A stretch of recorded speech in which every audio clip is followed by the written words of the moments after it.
Donc je vais essayer de vous expliquer pourquoi une structure qui fait l'éducation financière, comme Finance et Pédagogie, s'est retrouvée embarquée dans cette aventure. Pourquoi est-ce qu'on y a trouvé intérêt? Et surtout, qu'est-ce qu'on veut faire demain dans l'étape d'après? C'est bon, mais nous sommes dans des sujets où il faut tout le temps avancer. Alors vous savez, vous connaissez peut-être le plus vieux métier du monde, en tout cas ce qui aurait dû être le plus vieux métier du monde, c'est professeur d'argent. Parfaitement. Pourquoi?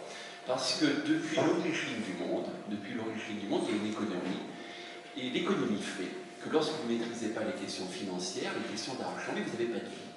Vous n'avez pas de vie personnelle, vous n'avez pas de vie professionnelle, vous n'avez pas de vie citoyenne. C'est aussi simple que ça. Sans maîtriser les questions d'argent, vous êtes complètement ghettoisé, et ce depuis qu'il existe les circuits économiques. Or, en France, vous avez des professeurs de tout, vous avez des professeurs de mathématiques, d'économie, de fitness, de comment maigrir, puisqu'on parle des questions personnelles en donne une leçon, mais vous n'avez pas de professeur d'argent. Et c'est ça qui bloque, parce qu'il y a des tabous, parce que c'est technique, parce que parfois c'est compliqué, et bien des personnes se retrouvent en grande difficulté parce qu'elles ne connaissent pas les fondamentaux. Et c'est pour ça qu'il y a une soixantaine d'années, les Caisses d'épargne ont décidé de mettre une association qui s'appelait Finance et Pédagogie, qui rassemble 26 professeurs d'argent qui sont rassemblés sur tout le territoire national, qui travaillent avec 1 millier de partenaires, des CCAS, des missions locales, des mairies, des entreprises, pour monter des actions d'éducation financière. Alors, nous ne sommes pas naïfs, nous savons que l'éducation ne suffit pas dans ce processus. Naturellement, la question des revenus, la question de la lutte contre la pauvreté, par exemple, sont des questions essentielles. Mais nous avons une certitude, et je pense qu'on peut la partager avec vous, c'est que sans éducation, sans aspect éducatif, eh bien, les revenus n'y suffiront pas. Vous savez, moi je suis directeur de cette structure depuis 3 ans, les questions d'argent, ça dépasse très largement toutes les catégories sociales.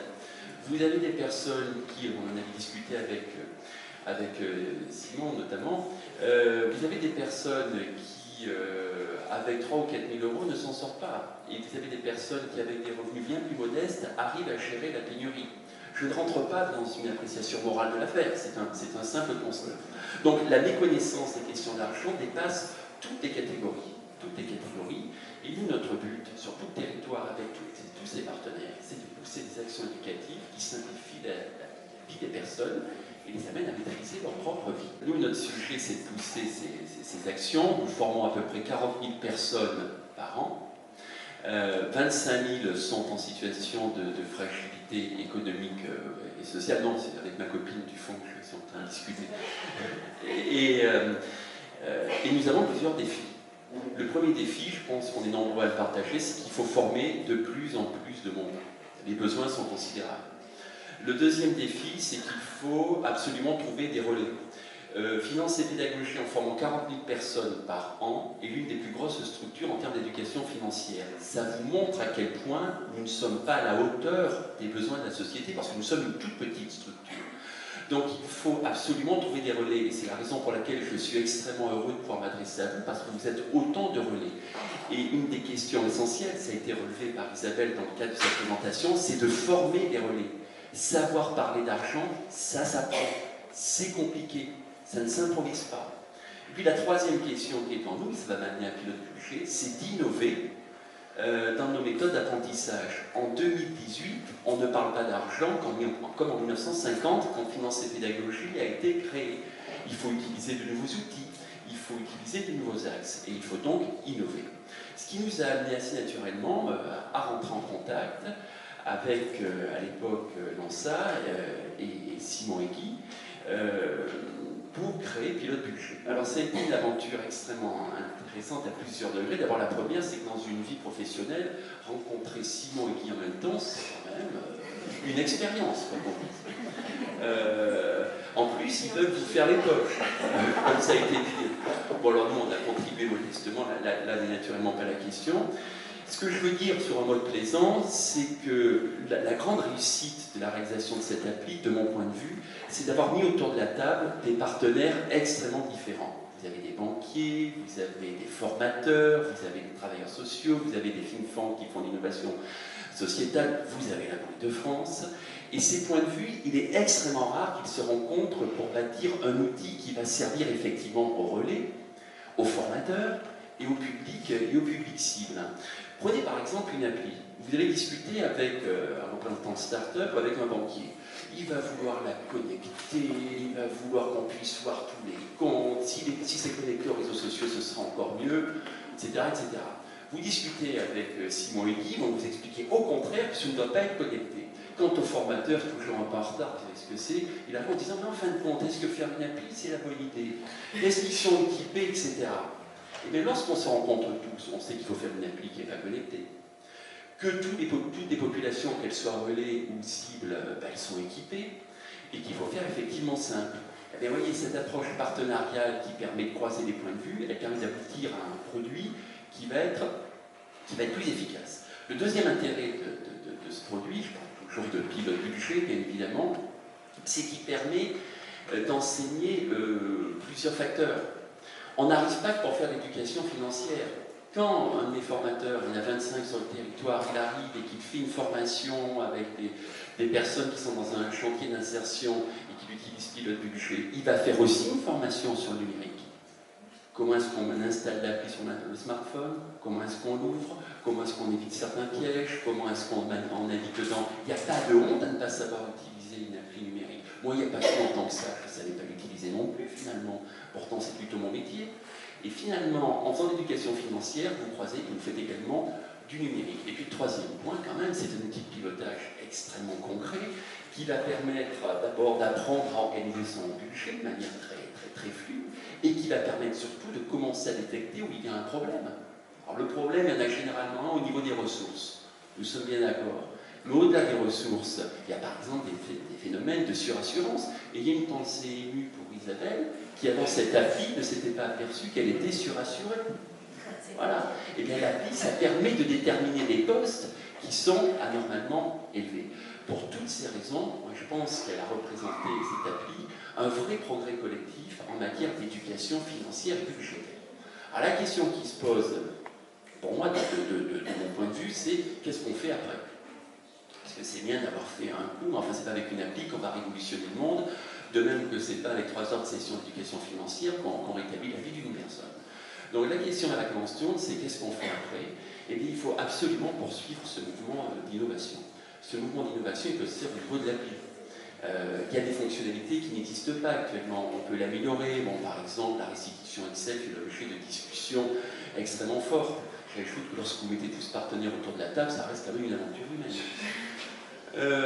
Mais on peut aller plus loin. Et moi, ce que j'appelle de mes voeux, c'est que nous allions plus loin pour rendre ces sujets d'éducation financière plus attractifs. Je vais vous faire une confidence. Il est très rare qu'on arrive à une session d'éducation financière en poussant des cris de plaisir. Très rare. Il est beaucoup plus fréquent qu'on en sorte en se disant « c'était intéressant, j'ai progressé, ça va m'être utile ». Donc l'enjeu qui est devant nous, c'est d'arriver à bâtir des supports d'éducation financière et budgétaire avec le numérique, parce qu'on est quand même dans une période où le numérique est fort, qui soient attractifs et utiles et qui donnent envie, tout simplement, et qui soient le plus concret possible, qui permettent de pratiquer. Alors je ne dis pas que c'est facile, pour certains ça va être plus difficile, mais il faut absolument qu'on y arrive. Et alors là, le champ des possibles, et j'ai presque fini, parce que je vois Guy qui fronce les sourcils, et vous savez que Guy, il est quand même, quand il fronce les sourcils, il est terrifiant. Bon, ouais. Il faut qu'on arrive à inventer de nouveaux outils. On parlait tout à l'heure du reste à vivre que permet de détecter l'appli. Nous n'avons aucune appli qui nous permette de gérer le fameux reste à vivre dont nous a parlé Simon. Or, le reste à vivre, quand j'ai calculé, il reste 3,50 € par jour, c'est quand même une vraie question qui est devant nous. Comment est-ce qu'on essaie de s'organiser? Comment est-ce qu'on essaie de survivre? Deux autres idées qu'on pourrait développer ensemble. Et puis, je vais vous parler d'un dernier thème, et je voudrais conclure par là. On parle de la banque à distance. Vous savez, la banque à distance, elle va se développer pour tout le monde. En vérité, toutes les banques vont faire basculer tout le monde dans une relation à distance dans des délais extrêmement courts. Les agences vont devenir des lieux que la plupart des personnes ne fréquenteront pas. Je vais même aller plus loin. Dans le cas des clientèles en situation de fragilité économique et sociale, qui sont celles qui nous occupent un peu en l'instant, leur cas sera de plus en plus traité à distance. Il ne suffira pas dans l'agence, c'est des cellules dédiées à distance qui accompagneront. Autant dire que savoir gérer sa banque à distance va devenir un sujet de société majeur, au-delà même de la question de l'accès aux droits qui vous occupe fréquemment. Et actuellement, je constate qu'il n'existe pas vraiment d'outils, il y a des essais, je suis d'accord, mais il n'existe pas vraiment d'outils qui permettent concrètement de gérer, d'apprendre à gérer à distance, dans la vraie vie. Je connais des outils qui vous permettent de faire vous présente des PowerPoint où on vous explique comment, mais dans la vraie vie, quand je suis face à mon ordi, quand il y a un vocabulaire que je ne comprends pas et qu'il faut que j'arrive à éditer ce putain de rythme que je n'arrive pas à trouver pendant 10 minutes, qui me réclame le travailleur social qui est en face. Comment je m'en sors? C'est donc un type d'outil qu'on pourrait essayer de développer pour faciliter l'apprentissage. Vous voyez, le champ des possibles, il est immense. Je tiens à dire que rien n'aurait été possible sans ça, qui est véritablement un creuset qui nous a permis ensemble d'essayer de progresser avec les uns les autres. Je dois dire que le soutien de la Banque de France me rend extrêmement optimiste parce que c'est une question qui est maintenant identifiée au niveau des pouvoirs publics et ce n'était pas le cas il y a seulement 3 ou 4 ans. Et je dois vous dire que c'est peut-être arriver à mobiliser des fonds pour développer ce type de produit un peu compliqué, c'est un peu l'ascension du Mont Blanc, mais quand on a la chance d'entamer l'ascension du Mont Blanc avec Guy, Simon et les autres, c'est un plaisir qui ne se refuse pas, on a bien l'intention de continuer. Merci de votre attention. Bon, donc c'est vrai que Simon, on a eu beaucoup de plaisir, on a été vraiment épaulés par nos collègues de la Banque Postale, du Crédit Municipal, je vais sûrement en dire, mais vous avez toutes les personnes qui ont participé avec beaucoup d'entrain à ça. Alors, c'est vrai qu'il y a une suite, Patrice parlait d'une suite, il y en a une, on est sur des projets, on en a plusieurs, et on a notamment un projet de porte-monnaie phonique qui serait la gestion de ce qui reste à vivre, avec un système qui permette aux gens de voir la diminution sans avoir à écrire sur un papier, parce que certains ne peuvent pas le faire, d'autres peuvent le faire, il n'y a pas de problème. Et puis voilà, donc ça on est en train de travailler avec nos partenaires là-dessus, puis s'il y a d'autres gens qui veulent venir nous rejoindre, il n'y a aucun problème.